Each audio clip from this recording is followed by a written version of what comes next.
Hello friends, हम आज का द इंडियन एक्सप्रेस डिस्कस कर रहे हैं। तो यहाँ पे फर्स्ट न्यूज़ है, government negotiations not working, will set up panel, this can be national issue.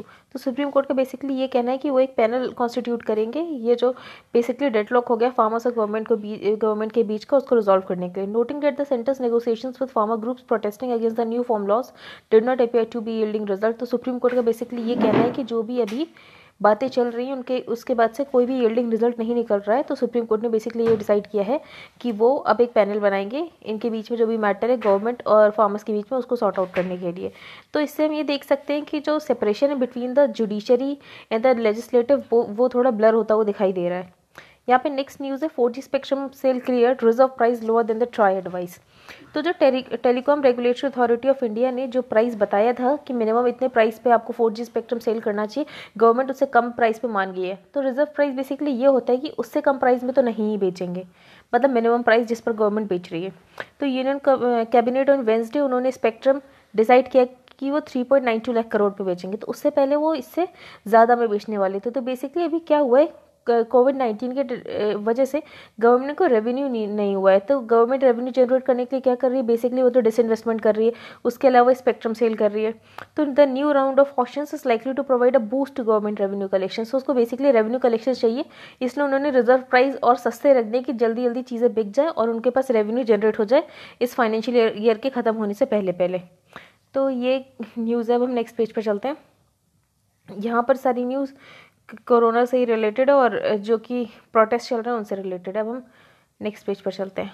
अगर आप छत्तीसगढ़ के होम स्टेट वाले तो आप ये सारे फैक्ट्स पढ़ सकते हैं, अदरवाइज एक खास कुछ इंपॉर्टेंट नहीं यूपीएससी के लिए। यहाँ पर है, Kerala local polls private firm CSR wing improves performance eyes house.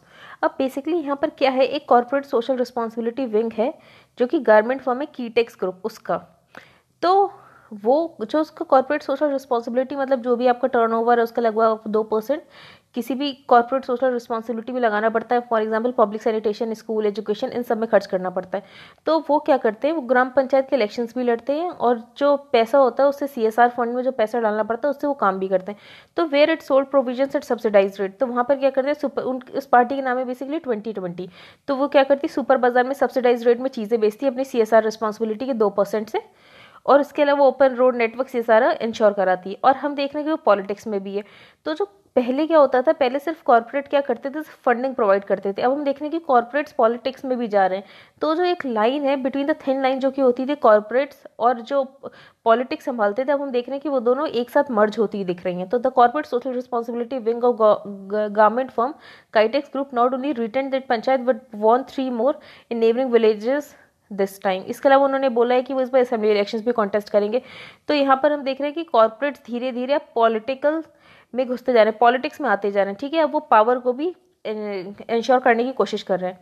Next क्या है, देखो अभी हम देख रहे हैं कि हमें बांग्लादेश और इंडिया के रिलेशंस में स्ट्रेन है, किस वजह से, CAA और NRC के इशू की वजह से। इसके अलावा अभी हमारे में फ्रेंडली या कोऑपरेशन के कौन कौन से एरियाज बने, तो the two leaders will jointly inaugurate a Bangabandhu Bapu digital exhibition.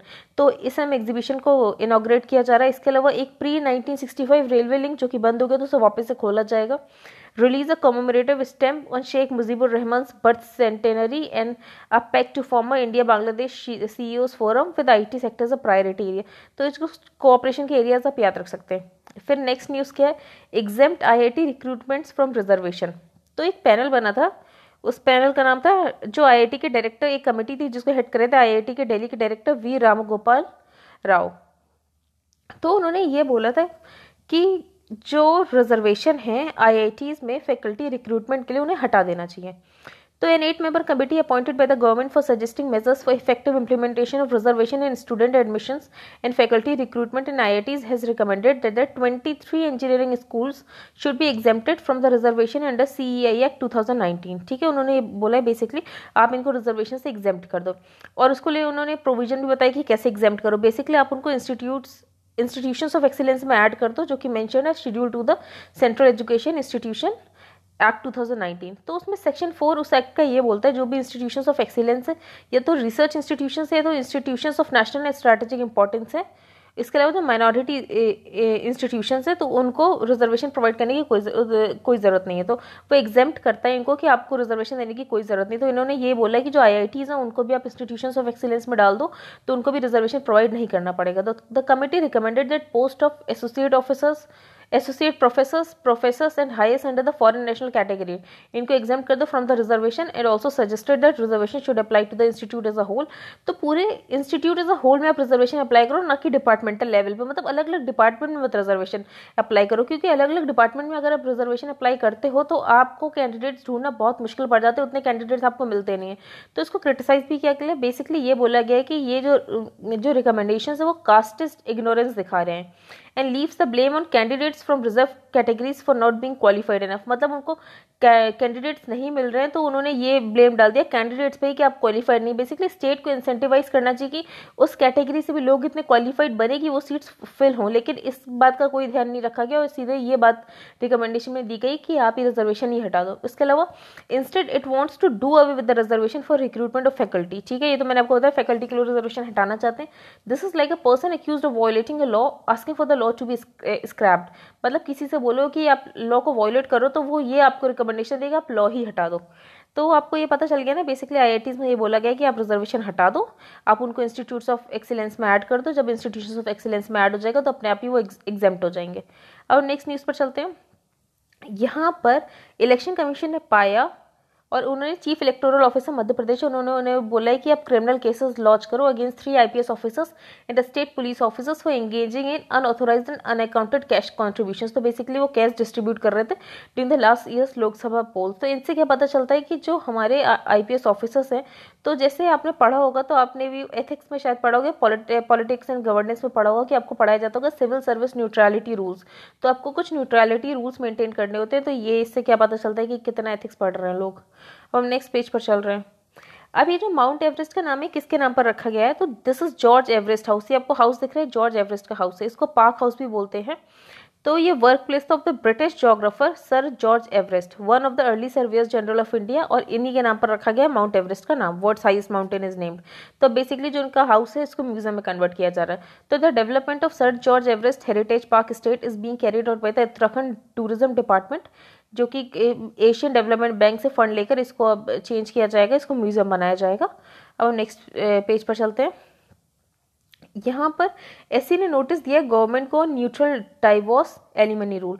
तो सुप्रीम कोर्ट ने बेसिकली सेंटर को डायरेक्शन दी है कि आप न्यूट्रल रूल्स बनाओ for gender and religion neutral grounds. मतलब हिंदू, मुस्लिम, सिख और मतलब जो भी जितने भी रिलीजन्स हैं सबके लिए basically same religion neutral grounds होने चाहिए। मेंटेनेंस ऑफ एलिमनी और यूनिफॉर्म ग्राउंड्स होने चाहिए डिवोर्स के लिए। मतलब जिस तरीके से डिवोर्स हिंदू में हो रहा है उसी तरीके से मुस्लिम होना। मतलब पर्सनल लॉस को में कुछ चेंजेस करके सबको सेम कर दिया जाए। Even as wondered whether the court can enter into the field of personal laws. तो बेसिकली इसमें चीफ जस्टिस का ये कहना है कि इस पर गवर्नमेंट रूल बनाएगी, इस पर कोर्ट इंक्रोच नहीं कर सकता पर्सनल लॉस पे। तो पिटिशन ने बेसिकली ये कहा है कि आपने इससे पहले तो किया है बहुत बार इंक्रोच, तो आप इस बार ऐसे क्यों बोल रहे हो कि आप पर्सनल लॉस में चेंज नहीं कर सकते। फॉर एग्जाम्पल जो पिटिशनर था Anand refer to previous instances, उन्होंने बोला जैसे शायरा बानो केस में in which the court rule against the practice of instant triple talaq. मतलब जो पर्सनल लॉस में ट्रिपल तलाक का प्रोविजन था कोर्ट ने उसके अगेंस्ट एक्ट किया और उसको अनकॉन्स्टिट्यूशनल डिक्लेयर किया। इसके अलावा सरला मुग्दल केस में कोर्ट ने ये भी बताया कि कॉमन सिविल कोड मतलब uniform civil code I think article 44 में है, तो वो होना कितना ज़रूरी है।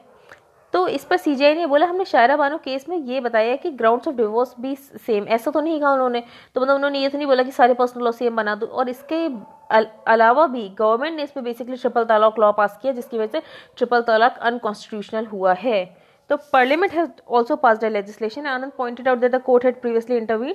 तो बेसिकली यही बोला है सुप्रीम कोर्ट ने कि इस पर सेंट्रल लॉ बनाएगा, हम बस सेंटर को डायरेक्ट कर सकते हैं। अब हम नेक्स्ट पर चलते हैं। यहाँ पर इस पेज पर कुछ भी, हाँ यहाँ पर ये था, मैंने आपको बताया था ना कि जो ओवर द टॉप प्लेटफॉर्म से अब वो इन्फॉर्मेशन एंड ब्रॉडकास्टिंग मिनिस्ट्री के अंदर आएंगे और वो रेगुलेट होंगे। मतलब for example Amazon prime, Netflix, तो अब ये सब कुछ रेगुलेट होगा।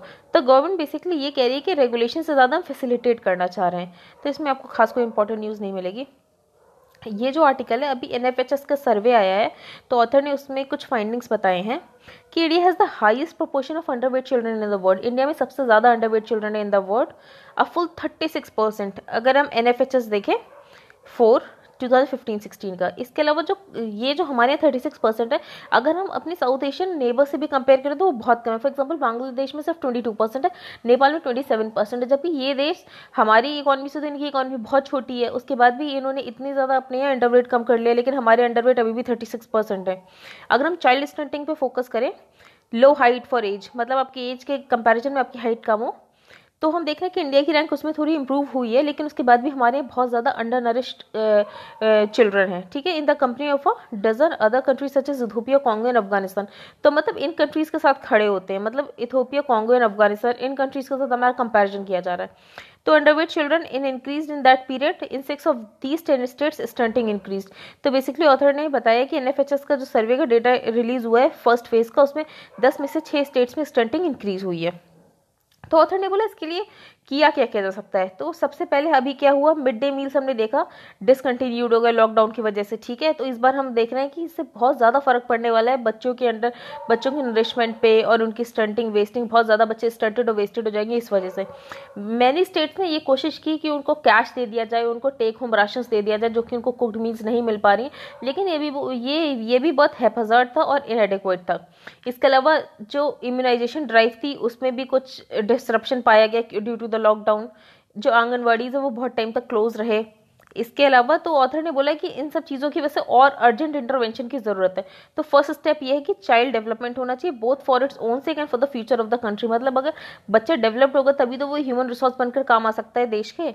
इसके अलावा हम देख रहे हैं कि बहुत ज़्यादा फाइनेंशियल एलोकेशन भी कम किया गया आईसीडीएस में। फॉर एग्जांपल आईसीडीएस में इस बार सिर्फ 11,000 करोड़ रुपए दिए गए हैं मिड डे मील के लिए, जो कि पहले 13,000 करोड़ दिए गए थे। मतलब गवर्नमेंट इसमें अपना खर्चा भी कम कर रही है। जो एनएफएसए में ये था बेसिकली एक प्रोविजन था कि प्रेग्नेंट वीमेन को राइट टू मैटरनिटी बेनिफिट दिया जाएगा, उसमें 6,000 रुपए दिए जाएंगे। तो उसके लिए एक तो लॉ बनाया गया, वो भी इतना लेट बनाया गया, जो कि प्रधानमंत्री मातृ वंदना योजना, और उसमें भी बहुत ज्यादा बायसनेस है। फॉर एग्जाम्पल आपको 5,000 रुपए मिलेंगे, पर सिर्फ अपने पहले बच्चे के लिए 5,000 रुपए मिलेंगे, दूसरे तीसरे बच्चे के लिए आपको कोई पैसा भी नहीं दिया जाएगा। तो इससे क्या दूसरे और तीसरे बच्चे के लिए क्या वो अंडर नरिश्ड और स्टंटेड रह जाएंगे।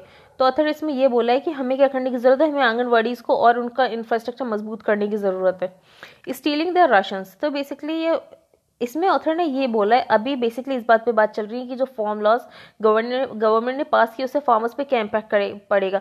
पर ऑथर ने बोला लेकिन किसी ने इस बारे में बात नहीं किया कि लैंडलेस लेबरर्स पे क्या फर्क पड़ेगा। तो however little attention is being paid to the potential effects on the landless and agricultural labours. तो ऑथर ने बताया इस पर उनका क्या फर्क पड़ेगा, ठीक है। नियरली 263 मिलियन है डायरेक्टली डिपेंडेंट ऑन एग्रीकल्चर। हमारे यहाँ 60% से ज़्यादा पॉपुलेशन एग्रीकल्चर और एलाइड एक्टिविटीज़ में इंगेज्ड है, ठीक है। 263 million directly dependent on agriculture and the rest on agriculture allied small industries such as brick kilns, quarries, small cottage industries in the villages, ठीक है। इतने सारे लोग हमारे यहाँ मतलब रूरल एग्रीकल्चर पर डिपेंडेंट है या फिर रूरल की किसी इंडस्ट्रीज पर डिपेंडेंट है। तो many also migrate to neighbouring towns and states कि वो कैजुअल लेबरर्स की तरह काम कर लेते हैं during the non agricultural season. मतलब एग्रीकल्चर सीजन में तो वो लेबर की तरह काम कर लेते हैं, वरना नॉन एग्रीकल्चरल सीजन में वो टाउन्स में आके कुछ काम कर लेते हैं। तो यूनियन गवर्नमेंट क्लेम कर रही है कि ये लॉ इनेबल करेंगे agri business firms, retail supermarket chains कि वो डायरेक्टली फार्मर्स के साथ प्रायर एग्रीमेंट में आ जाए। फॉर एग्जांपल कॉन्ट्रैक्ट फार्मिंग का जो तीसरा एक्ट है उसमें with small farmers for production pricing and purchase of agricultural products, पर स्मॉल फार्मर्स कितना ही बार्गेन कर पाएगा। सेकंड मेजर एलिमेंट लॉ का ये है is that it facilitates leasing of land. मतलब से ये बोला गया जो छोटे छोटे फार्मर्स है जिनके पास 1 हेक्टेयर ऑफ लैंड से कम है वो अपना लैंड पूल कर ले, मतलब सब लोग अपना लैंड मिला ले जिन जिनके पास छोटे छोटे लैंड है, उस पर वो मॉडर्न मशीनरी और टेक्नोलॉजी का यूज कर सके। नीति आयोग ने बोला कि ये बहुत प्रॉफिटेबल होगा क्योंकि स्मॉल फार्म्स तो नॉन प्रॉफिटेबल है, आप 1 हेक्टेयर के लैंड में तो मशीनरी मॉडर्न टेक्नोलॉजी यूज नहीं कर सकते हो, लेकिन अगर आप एक बार उसको मिला लोगे, एक बार मर्ज कर लोगे तो उसमें आप कॉर्पोरेट फार्मिंग अच्छे से परफॉर्म कर सकते हो, उसमें मॉडर्न टेक्नोलॉजी यूज कर सकते हो। पर इसका इम्पैक्ट क्या होगा, इसका इम्पैक्ट ये होगा जब लार्ज फार्म्स बन जाएंगे और मॉडर्न टेक्नोलॉजी और हैवी मशीनरी उस पर यूज हो जाएगी, तो जो लेबर्स काम करते थे वो लेबर तो जॉबलेस हो जाएंगे, उनके पास तो काम ही नहीं बचेगा। तो with large farms, modern technology in the use of heavy machinery for a majority of field operations, a large chunk of them are certain to lose employment with no rehabilitation prospects in sight. और उनका कोई rehabilitation भी नहीं होगा। ठीक है, आपने बता दिया कि उनको एक साथ कोऑपरेटिव फार्मिंग करनी चाहिए, ठीक है, कोऑपरेटिव फार्मिंग करेंगे, लेकिन जो लेबर उन पे काम करते थे 1-1 हेक्टेयर लैंड पे, उनको कुछ को तो जॉब्स मिली थी, तो वो जॉब्स से भी वो बाहर हो जाएंगे। इन एडिशन अगर हम सेंसस 2011 के लें तो अराउंड 1.2 करोड़ और nearly 14% of the farming community are tenant farmers और शेयर क्रॉपर्स। तो मतलब 14% कम्युनिटी या तो शेयर क्रॉपर्स या तो टेनेंट फार्मर्स है, मतलब जो कि दूसरे की फील्ड में काम करते हैं। तो उन पर क्या इम्पैक्ट करेंगे, ये हमें पता चला कि वो जॉबलेस हो जाएंगे। ये यहाँ पे बीथोवन इनकी 250th बर्थ एनिवर्सरी, तो बिल्कुल भी इंपॉर्टेंट नहीं हमारे लिए। और ये कोई आईएएस है, इन्होंने ये बेसिकली इस बात पर आर्टिकल लिखा है कि यूपी में इन्होंने कोरोना को कैसे बढ़ने से रोका, तो ये भी हमारे लिए इंपॉर्टेंट नहीं। हम इस पेज पर चलते हैं। यहाँ पर बेसिकली ये है Raja Chari to command mission to space station. तो ये Indian American US air force colonel Raja Chari has been selected as the commander of the SpaceX crew 3 mission to the international space station by NASA and the European space agency. तो NASA और European space agency ने इन्हें select किया है SpaceX crew 3 mission के लिए, जो कि आईएसएस जाएगा। स्पेसएक्स जो कि बेसिकली इलॉन मस्क की कंपनी है। अब हम नेक्स्ट पेज पर चलते हैं।